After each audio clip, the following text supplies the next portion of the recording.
आज का हमारा विषय है क्वांटम सेल्फ। इसमें हम एक नोबेल प्राइज, सदियों पुराना ज्ञान और असल में हकीकत की प्रकृति को जोड़कर देखेंगे। अब सवाल ये उठता है कि फिजिक्स के एक नोबेल प्राइज का हमारे स्व की प्रकृति से, मतलब हम कौन हैं, इस बात से क्या लेना देना हो सकता है। यही बात मजेदार हो जाती है। इसका जवाब दुनिया की सबसे नई टेक्नोलॉजी को चेतना यानी कॉन्शियसनेस के बारे में हजारों साल पुराने विचारों से जोड़ता है। मतलब हम एक ऐसी यात्रा पे निकलने वाले हैं जहां विज्ञान और अध्यात्म एक दूसरे से हाथ मिलाते हैं। तो देखिए, हमारे इस पूरे डिस्कशन की बुनियाद दो बहुत ही पावरफुल आइडियाज पर टिकी है। एक तरफ है मॉडर्न फिजिक्स, जो कहती है कि ये जो रियलिटी है ना, ये असल में संभावनाओं का एक जाल है। और दूसरी तरफ है सदियों पुराना ज्ञान, जो हमें सिखाता है कि जिसे हम मैं या मेरा सेल्फ कहते हैं, वो शायद एक इल्यूजन हो, एक भ्रम। तो चलो सबसे पहले साइंस की दुनिया में गोता लगाते हैं। एक इलेक्ट्रॉन के बारे में सोचते हैं। पता है, जब कोई इसे देख नहीं रहा होता तो ये किसी ठोस गेंद जैसा बिल्कुल नहीं होता, बल्कि इसकी कल्पना एक धुएं के बादल की तरह करनी होगी, एक प्रोबेबिलिटी क्लाउड। मतलब ये एक ही समय में हर मुमकिन जगह पर मौजूद है, लेकिन किसी एक तय जगह पर नहीं। और यहीं पर असली जादू होता है।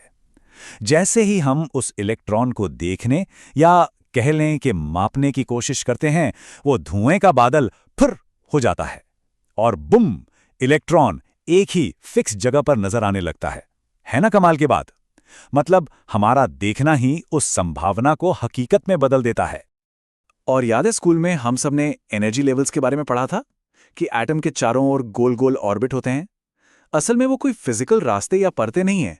सच तो यह है कि हर एनर्जी लेवल उस इलेक्ट्रॉन की प्रोबेबिलिटी वेव का एक बिल्कुल अलग शेप, एक अलग आकार होता है। जैसे सबसे कम एनर्जी पर यह एक शांत गोल बादल जैसा दिखता है, लेकिन जैसे ही उससे थोड़ी और एनर्जी मिलती है तो वो सिर्फ तेजी से घूमने नहीं लगता। नहीं, उसका तो पूरा का पूरा आकार ही बदल जाता है। वो बड़ा और कॉम्प्लेक्स हो जाता है, यहां तक कि कभी-कभी फूल की पंखुड़ियों जैसा खूबसूरत आकार भी ले लेता है, मानो उसका पूरा वजूद ही एक नए पैटर्न में ढल गया हो। और अब आते हैं क्वांटम दुनिया के सबसे अजीब पहलू पर। इसे कहते हैं क्वांटम टनलिंग। इसे ऐसे सोचिए जैसे कोई भूत दीवार के आर पार निकल जाए। इलेक्ट्रॉन भी सच में कुछ ऐसा ही करता है। उसकी जो संभावना की लहर है ना, वो एक ऐसी दीवार के पार लीक हो जाती है जिसे पार करने की एनर्जी क्लासिकल फिजिक्स के हिसाब से उसके पास हो ही नहीं सकती। ये तो सीधे सीधे नियमों को तोड़ने जैसा है। और जानते हैं, यही वो अविश्वसनीय इफेक्ट है जिसके लिए हाल ही में फिजिक्स का नोबेल प्राइज दिया गया। और कमाल की बात यह है कि साइंटिस्ट्स ने इसे सिर्फ समझा ही नहीं, बल्कि उन्होंने इस अजीब से बर्ताव को बड़े बड़े सर्किट्स में इस्तेमाल करना भी सीख लिया है। तो ये प्राइज मिला जॉन क्लार्क, माइकल एच टेबोरे और जॉन एम मार्टिनेज को। और उन्होंने किया क्या? उन्होंने सुपर कंडक्टिंग सर्किट्स का इस्तेमाल करके आर्टिफिशियल एटम्स बनाए।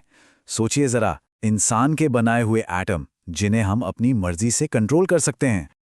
तो ये हुआ कैसे? असल में उन्होंने एक खास तरह का डिवाइस बनाया। इसे ऐसे समझें कि उन्होंने बस नेचर की नकल की। जैसे एक असली एटम में इलेक्ट्रॉन टनल करके बाहर निकल सकता है, ठीक वैसे ही उनके इस डिवाइस में भी इलेक्ट्रॉन ऐसा कर सकते थे। फर्क बस इतना था कि ये सब एक बड़े कंट्रोलेबल स्केल पर हो रहा था। उन्होंने कुदरत के एक छोटे से जादू को अपनी लैब में रिक्रिएट कर दिया। और इसका नतीजा क्या निकला? क्वांटम बिट्स यानी क्यूबिट्स। ये क्वांटम कंप्यूटर्स की जान है। देखिए, सबसे कम एनर्जी स्टेट का मतलब है 0 और उससे थोड़ी ज्यादा एनर्जी का मतलब है 1। लेकिन असली खेल तो अब शुरू होता है। ये सर्किट एक ही वक्त में 0 और 1 दोनों हो सकता है। इसी को सुपरपोजिशन कहते हैं। हवा में उछलते हुए सिक्के की तरह है, जब तक वो गिरता नहीं, वो एक ही साथ हेड्स भी है और टेल्स भी। बस यही है क्वांटम कंप्यूटिंग की असली पावर। और यहीं से बात एक बहुत गहरे सवाल पर आ जाती है। अगर एक इंसान का बनाया हुआ सर्किट इस तरह का अजीब क्वांटम बिहेवियर दिखा सकता है, तो फिर उस सबसे कॉम्प्लेक्स सिस्टम का क्या जिसे हम जानते हैं, यानी हमारा अपना दिमाग। तो चलिए अब गियर बदलते हैं और प्राचीन ज्ञान की ओर चलते हैं। बौद्ध धर्म में एक बहुत गहरी शिक्षा है, अनत यानी नो सेल्फ। अब इसका मतलब ये नहीं है कि हम हैं ही नहीं, इसका मतलब है कि कोई एक परमानेंट, बिना बदलने वाला आजाद मैं या आत्मा जैसी कोई चीज नहीं है। जिसे हम अपना आपा या सेल्फ कहते हैं, वो असल में एक लगातार चलती हुई प्रोसेस है। बौद्ध फिलॉसफी के हिसाब से ये जो मैं होने का एहसास है ना, ये 5 चीजों के मिलने से बनता है, जिन्हें स्कंध कहते हैं। मिसाल के तौर पर जब कोई गाना सुनता है, शरीर यानी रूप उसे सुनता है, एक एहसास वेदना होता है, उसे गाने के तौर पर पहचाना जाता है, संज्ञा, मन में उससे जुड़े विचार संस्कार आते हैं और इस पूरे अनुभव के बारे में एक अवेयरनेस विज्ञान होती है। इनमें से कोई भी एक चीज अकेली परमानेंट सेल्फ नहीं है। इसे समझने का सबसे अच्छा तरीका एक नदी की मिसाल है। कहा जाता है कि सेल्फ एक नदी की तरह है। ये कोई रुकी हुई चीज नहीं है, ये तो एक लगातार बहती हुई प्रक्रिया है। नदी का पानी हर पल बदल रहा है ना? फिर भी हम उसे एक ही नाम देते हैं, गंगा या यमुना। हमारा मैं भी बिल्कुल वैसा ही है। तो अब इन दोनों दुनियाओं को जोड़ कर देखते हैं। क्या ऐसा हो सकता है कि ये जो मैं होने का पक्का यकीन है, ये सिर्फ एक इल्यूजन हो? एक ऐसा इल्यूजन जो क्वांटम संभावनाओं के हर पल एक नए ताजे अनुभव में ढलने से पैदा होता है। बिल्कुल एक फिल्म की तरह, जहां अलग अलग फ्रेम्स मिलकर हमें मोशन का एहसास देते हैं। तो क्या हमारी जिंदगी एक क्वांटम फिल्म है जो हर पल इसी पल बन रही है?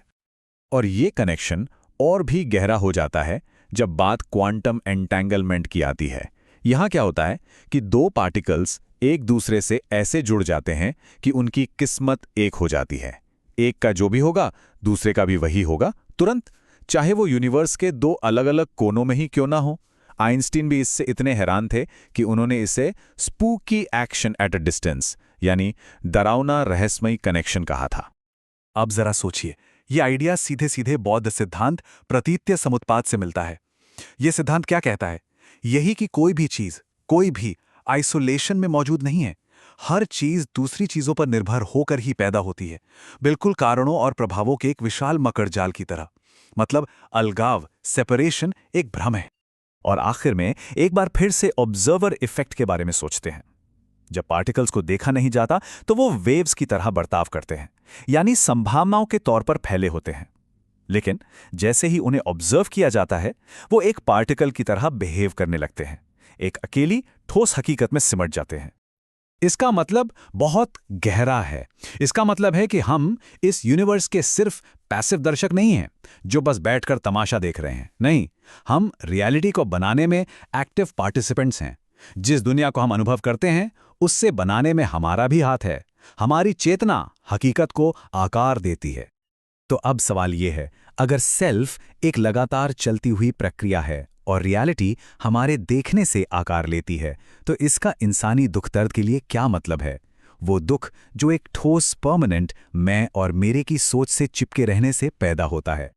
तो जैसे जैसे साइंस और सदियों पुराना ज्ञान एक ही मंजिल की तरफ बढ़ रहे हैं, क्या हम एक ऐसी समझ के करीब पहुंच रहे हैं जो खुद कॉन्शियसनेस को आज़ाद कर सकती है? क्या हकीकत की असली प्रकृति को समझना ही हमारे सारे दुखों को हमेशा के लिए खत्म करने का रास्ता हो सकता है? ये एक ऐसा सवाल है जो हम सबको अपने साथ लेकर जाना चाहिए।